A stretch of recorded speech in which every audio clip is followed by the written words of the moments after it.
Hey guys, welcome back to Overtakes. This is Cal. And this is Misfit. And we're here with our third iteration of our season preview for Season 2. So this time we're going to be going over the middle tier. So these are the teams that we think are going to be... some of them are going to make the playoffs, some are going to be in the play-in. That kind of area. Yeah, that middle area where you're on the cusp of being in the top 6, or you're in it already, or you're getting into that playoff tournament that's going to be fantastic to watch. I can't wait for that. Oh, yeah. Which, unfortunately, I made plans to go to Italy and not looking at the schedule, so I may be watching the Overwatch League playoffs from Sorrento. I mean, there's worse places you could be, I guess. Yeah. In October. I guess. Like, Cleveland in October is a crapshoot. It really is. But, so we got some other stuff going on besides that, in this episode we're going to talk about. As you guys know, we did that, interview with Overwatch Recall, and they're starting a fantasy league with a bunch of content creators, and Cal and I were invited to participate. Yep. So we're going to be talking a little bit of fantasy this year too.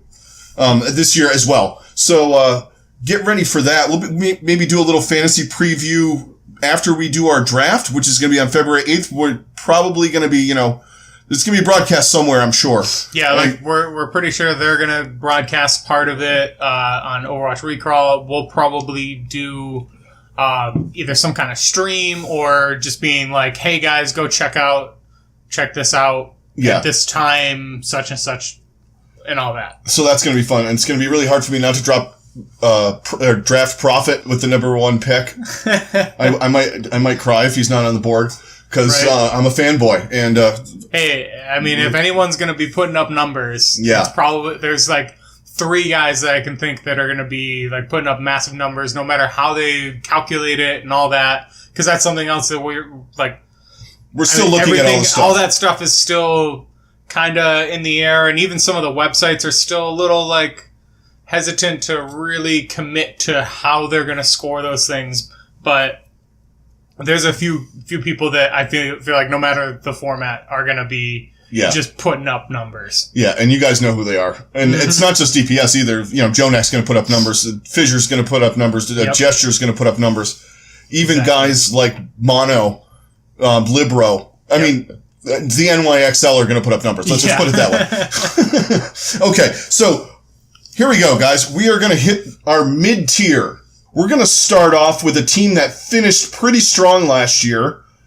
And for all intents and purposes, last year was a wash. They were looking forward to this year anyway. And they barely missed our top tier by not even, I wouldn't even call it missed it. Yeah.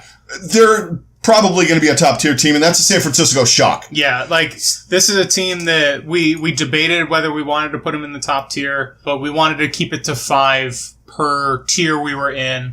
And then we also had some wiggle room because we have our we have no idea tier. And that'll be the next episode. But also the thing that kind of held us back from really putting them up is they keep adding damage people. Yeah. That are really good at Tracer. I'm already Tracer. Didn't anyone say that? What's that? Did anyone do the TikTok thing and the fucking... We need a Tracer. Yeah. We already got a Tracer. Well, let's get Tracer. We got 5 of them. Fuck it. Throw another one in there. Yeah. So they're basically just hoarding Tracer mains. Really the only one that they don't have at this point is Sabiobi. Yeah. So, look for that in the near future. Right. But they're going for the no limits meta. Yeah. Of running 5 Tracers on a Lucio. Yeah. And, the thing is they got rid of, Dante, who's a great Tracer player. Yeah. He went to Houston, who we'll talk about, at some point coming up. So, and then they pick up Striker, which, best player available, I get it. When you have the chance to pick up a player like Striker, you take it. Because the dude he's amazing, and he's not just a Tracer player. He's his best character is Tracer, but he can play other characters. So, I get it, but then at the same time, it's man, you guys are really going all in on the DPS because you have Sinatra, he's gonna be your starter. Yeah. You have Architect, who was incredible last season. Who's going to be your projectile starter most likely. Right. But then you also have Rascal, who's another really good projectile. Yeah. And then you have Striker. And then you have Baby Bay. And then you have Baby Bay. So who's left out of that group for the most part? I feel like Baby Bay is going to be sitting on the sidelines most of the time. Like I think we'll be lucky to see him play in like maybe a quarter of the games. Yeah, maybe a couple of instances where I can't even think of when to put him in. Right. And Rascal, I think it's going to be the same thing. You're going to rarely see Rascal. Yeah. Because if you have the choice between throwing in Rascal or Striker, even if it's like a DPS heavy meta where you're running 3 or 4 DPS. Right, and it's going to be like, I think really the only situation would be you would put Rascal on Genji. Yeah. Because that's his best character. But then you got Architect. But then, you have Architect who's going to be able to flex to other characters and still give you that same level of Genji. Yeah. And now, they're an interesting team. I mean, that aside. The thing that I don't question, I guess, they're probably their weakest part of their team, which is not bad at all, is their tank line. With Chukyobin and Super most of the time. Yeah. And then you have Smurf, who I believe is a two-way. Is he a two-way? I'm pretty sure he's on a two-way. He's on a two-way, so you're not going to see too much of him. And then you have Nevix, who's just kind of like their backup off-tank. Yeah. But Super's fantastic. Yeah, that's the thing. Super showed that he's a really good main tank. Chuhyobin is a pretty solid off-tank. So you got that. I got those mixed up, too. I'm sorry. I always do that with Super. Because I get him and Valiant Dude mixed up all the time. Yeah. Space. And we're starting Super that again. Yep. So anyway, sorry to interrupt on that. So I agree that their tank line is probably their weakest point. I mean, obviously, their strongest point is their DPS. Like, they have some of the best DPS in the league. Their tanks just are insane pretty DPS. Solid. Yeah. And then their supports are really good too. Yeah. Sleepy is an excellent Zen, and then Moth is a really good main healer. And they also added Violet as well. Yes. Who's also a good secondary support. Moth is the guy that came in that really changed it more than Sinatra, I think. Yeah. When he came in, they had a great support. Because before that, it was kind of, they had Dante, who was, he was kind of like past his prime, I guess. Or not Dante, fucking Dak. Dak, yeah. Oh my god, I am horrible with names today. So, yeah, they had Dak before they brought Moth in. Things started to change. Now it's in stage 3. Yeah. So, I mean, they showed improvement there. They showed improvement in stage 4. Now, I think they're going to be fighting for that being that top tier. Yeah, I agree. The one thing that with this team, and we saw it in the World Cup with some of the players on this team, and just a little bit in general last year, I don't want them to just get too cocky. Yeah. And think that they're better than they are. Yeah. They need to know that they're as good as they are, and they have to focus. And that's going to be the biggest challenge with this team. Yeah. Is keeping everybody focused and on the same page and playing for the team instead of just playing for themselves. Yeah, and I think, to be honest, that's why they brought in guys like Striker and Rascal. Yeah. Because they know they're good, but they're the constant working and that kind of thing. Those two guys. I mean, look at Striker last year with Boston. He carried that team through probably 2 stages towards the end of the year. Through some of like the biggest, some of the worst management and coaching that was going on in the league. Well, maybe not necessarily coaching, but just management from GM and up. It was very, very poorly run. So it'll be interesting to see how that goes. Yeah, and I think those guys are in there for a buffer. Yeah. So in case, some of these guys get a little cocky. Be like, okay, we'll just play Striker. Yeah, Striker's going to come in. You know what? You need to get yourself checked and, figure out what you're doing. Right. So I think one other thing that is going to be really underappreciated with this team, and I think the person that can kind of manage those egos and all of that is the fact that they do have Krusty as their main coach or their head coach. I think that's going to be huge for this team. And he's going to he's got a lot of work to do and a lot of things that he's going to have to do to keep it in order. But and I a lot feel of like, egos and a lot of stuff going on there. But I think if anybody can handle it, I think that guy can. And I think that was one of the reasons why they brought in Striker too, because he knows how Striker plays. He knows his style, and he knows if he has to put somebody in, he's got a top tier guy. Exactly. And let's hope Tracer's in the meta for these guys. I mean, they're all pretty decent. Most of their guys are decent on pretty much anything you put them on. Right. And especially any of the DPS. Like, they're pretty set on between projectile and... Because, like, a lot of these guys can play Tracer, but they're also really good projectile players. And or they're players also really good hit scan players. So, like, it's actually... It's more balanced than it seems, but it's a lot of damage. I mean, half of this team is damaged. Yeah. And they could be stockpiling these guys for trades later. Yeah. You know, someone gets burned out, someone decides they don't want to play, someone gets suspended. You know, you can trade a rascal to whoever and, get somebody in return. So, I mean, also look at that. I mean, they're kind of doing what the Raiders used to do with wide receivers. Right. Back in the day. I think I said that last year. Or the Broncos did with running backs. Yeah. They just got next man up mentality, you know? Exactly. And who knows? I mean, it's a mishmash of guys in here. Some guys might work better with others. You don't know. Absolutely. I mean, we'll have to see. So let's move on to the next team, which is probably our highest rated expansion team. Yeah. The Vancouver Titans. As you all know, they're pretty much the runaway. And we know how well they did and how sought out, everyone was seeking them out. And Vancouver finally nailed the deal after they held the league hostage for, as long as the government shutdown's been going on. Right. But, anyway, off of that. It's going to be... It's going to be interesting. It's really fascinating. The one thing that I feel like they've got to watch out with this team is burnout, because you have such a small roster. They have the minimum size roster. Yeah. So I'm wondering if they're going to try to, to start, they're going to have these guys and then kind of pick up from there any other players that they need to add here and there. Yeah, and I think they're going to be in the playoffs for sure, because they have that good of a roster. I mean, it's a big jump. That's why I didn't necessarily put them in the top 5 in our top. I do think that they're going to struggle at some point. I feel like they might come out strong,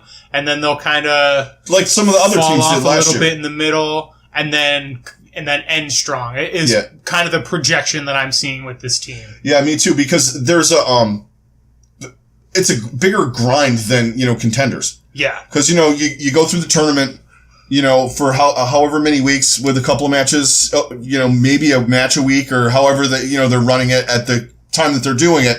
And then, you have the championship and then you're off for however long. It's usually I'd say like a month? Yeah. Or however long till the next season of contenders. So this is a constant grind of, 28 games over the course of, 4 or 5 months. Right.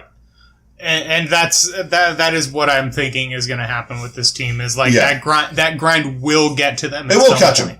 It'll catch them. I think it's not going to be as severe as it was for some of the other teams last year, because they're not playing as many games. They're spacing out the stages a little more. So I think that'll help. There's going to be a point where some of these teams hit that, and it's going to be, and I think that this team is going to start off really strong. I feel like this first stage, people are going to be thinking, oh man, this team is going to be right up there in the top 5. Because I do feel like, because they have that synergy already, these guys have all been playing together for a really long time. They know how each other works. They know how to make changes and adjustments and all of that.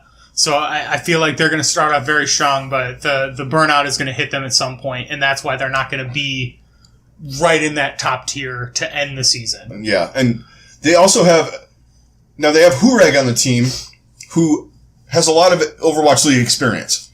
Yes. And that's a fantastic, guy to have on there. He's not necessarily going to play all the time, but he knows about the grind. He knows the ins and outs. I like some of these teams that picked up 1 or 2 guys that were in the league. Agreed. That they're not necessarily going to play, but they're there. They know what's going to happen. They can, kind of coach some of these guys through some of the bullshit. Right. It's important to keep focused, and he's going to be one of those guys that's going to be able to help them do that. Now, the guy that, for me, on this team, that Bumper is going to be the guy. Main tank, you gotta... I think it's kind of a co-ownership of that between Bumper and Haxel. Yeah, Haxel's going to be great, too. I mean, they're going to have a good team. I've been watching more of their, I went through some replays and watched stuff. Mm-hmm. He's going to be up there with your Fissures and your Gestures and those guys, and Muma and some of the... He's going to be one of the better one of the better tanks in the league. And I think in this meta, because I kind of have a feeling they're going to go in goats. Yeah. And the teams with the better tank lines are going to thrive in this. Yeah, and of course, I do feel like...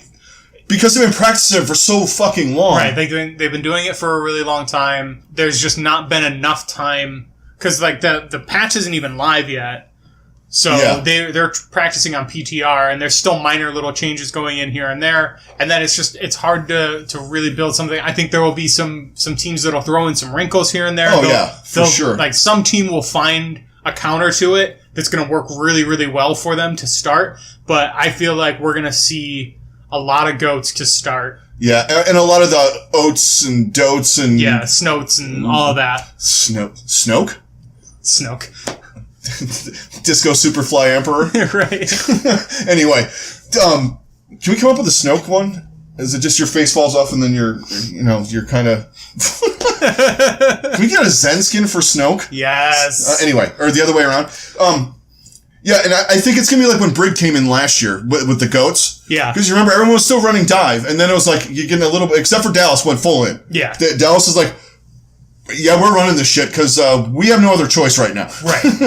But everyone else kind of slowly trickled in with the Brig. I think they're going to run goats for a while, and then as they get more comfortable with the changes and they kind of figure out what's going to go on and what's going to work. Right, and what's going to counter what and all that. Like, it's consistently, not like on a hey, like this just randomly worked. Hey, we kind of like where like the precursor to goats, like we saw last year, the Slambulance. Yeah. Because we couldn't have full goats because we didn't have Brigida yet. And you're definitely going to see that kind of scenario on Horizon when that runs. I mean, there's maps where you're going to see it no matter what the meta... Yeah, exactly. What the meta's going to be. Okay, so let's move on to the LA Valiant. This is an interesting team. They could have fallen under, we don't know what the fuck is going on with this team. Yeah, we definitely debated in there, but I do think that they're going to be... I think they're good enough to be in the discussion. Exactly. Just simply because of their tank line. Yeah. Their tank line and then their support line, I feel like,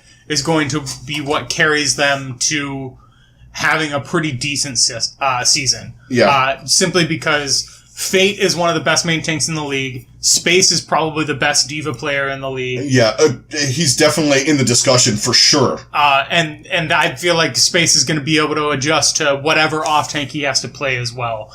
Not just diva. And then finally they made the choice to go full on and move Kareev to damage. And this is something we were talking about in those random... And he was a decent Zen. He's a really good Zen. He is. But man, when he was playing damage in that half a stage last year, oh my god. He was unbelievable. He really was. And I mean, and they picked up Kuki. Yep. From Seoul, more as a backup for Fate. You're not going to see him too much. Yeah, no. And they still have... Now, with them, they're the opposite of San Francisco. Their DPS is the question mark here. Yes. So we have Kareev coming back on the DPS, probably hit scan. And then you have Agilities, who's your all-around, your libero-ish. Mostly projectile, but can play whatever other spots you need. Then you have Bunny as your tracer. So it actually kind of makes a little more sense for them to have Bunny now. Now that they don't have... Soon. And so, KSF's going to provide some help, too. Yes. So... It's just, you don't know what you're going to get with their DPS line. They're going to be very inconsistent. Yeah. I think there's going to be games where you're like, wow, these guys are amazing. And then there are going to be games like, what the fuck happened? Similar to last year. Yeah, very similar to last year. And you see, the thing is and it's going to be frustrating again. Yeah. I know it is. And the thing I like about this team is I really like Custa. Mm-hmm. He's a great main support, but beyond that, he is a leader. Yes. And, for all those times that shit was going wrong, Custa was always the one that kind of reeled them back in and brought them back to, playing well and doing what they did the best. Exactly. And, they added Izaki, who's going to be, alongside of him in the support. They only have one. He's their only support backup, so they're their only other support. I mean, obviously you're going to throw Kareev in there at times. Right. I mean, he's going to play damage this year, but there's definitely going to be, if they're running goats to start, know Kareev is going to be, he's going to be like your Zen or your Anna or something like that. And then now probably Custa runs a good Anna too. Yeah, Custa does run a good Anna. But I feel like one of them would probably be Lucio, the other would be like Brigitte, something like that. Yeah, and Kareev did run Brigitte a little bit last year. Yeah. I didn't really, to my knowledge, I don't remember them having a great Brig player. Yeah, I don't either. But who knows, maybe that's why they got Kuki. I think he played a little bit of Brigitte with Soul. Yeah, see, that's the strange thing now is with some of these goats things, is they're able to run it without Brigitte. Yeah. If you have a Lucio and an Anna, you can replace the Brigitte with like either maybe not with a Reaper, or Zen. Even? Or you go Zen, you can go May, and then you have your 3 tanks, and and McCree is going to come back a little bit too with that Fan the Hammer, the buff that he got. Yeah, and the thing is I want Reaper to be in this. But the more I think about it and the more you see the way you can work around Reaper. Yeah. Especially at this level. Yeah, that's what I'm saying. Not at our level. My level, no, Reaper is going to just completely shred and dominate everybody because no one is skilled enough to truly counter him. Yeah. Until you get up into, until you get up into platinum is where you're high plat diamond is where the drop off is going to be. Yeah. Where I am, you're going to have Reaper fucking flanking behind people and murdering the back line. Oh, yeah. And, tearing up tanks and all that. And, exactly. But in this level, they're going to figure out a way, whether it's Ashe, whether it's Soldier, whether it's probably going to be McCree, someone with a stun, because they play Brigitte at a different level too. Yeah, even because they'll use Brigitte with a Reaper in there. Hanzo, yeah. Widow. I mean, a Widow's gonna just destroy a Reaper because one headshot and he's gone. Yeah, pretty much. And honestly, if you see some Ashe, then we're definitely gonna see some Mercy alongside of Ashe because the damage boosted Ashe is wow. It's dangerous as hell. And seeing the way that these guys aim and all of that, it's headshots. Yeah, it's basically a faster Widowmaker. Yeah. And the thing is these guys, the Valiant, I think they're going to make that, they're going to be on the edge of making it in, or they're going to be solidified in that tournament thing. Yeah. Towards the top of the play-in tournament. Top of the play-in tournament.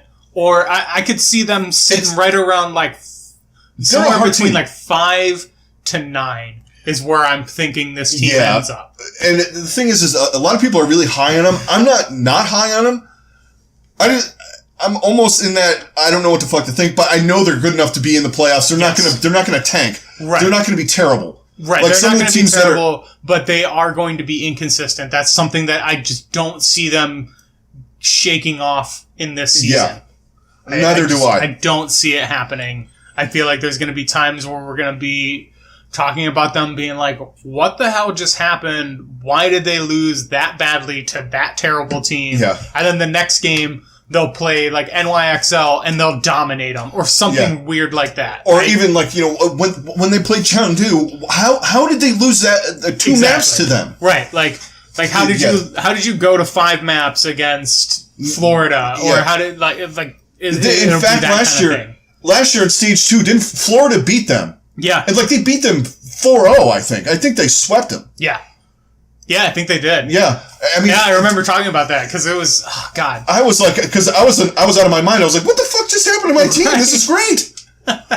Then 2 weeks later, what the fuck just happened to my team? Yeah. They're terrible again. It's like, what, Rob Schneider, oh, we suck again. Right. Well, that's something we could discuss in another episode. Oh, yeah. There's been some things happening in the past couple of days, so we could discuss some of that. That's about all we need to talk about with the Valiant. All right, guys. So that's going to do it for part 1 of our mid-tier. So if you like what you're hearing, please hit a like, subscribe, and hit the alert bell so you can be alerted to when we are posting new stuff. Thanks a lot to all of you guys that have been joining us. Thanks to everyone that has joined us recently. And like I said, don't forget to hit a like and a subscribe.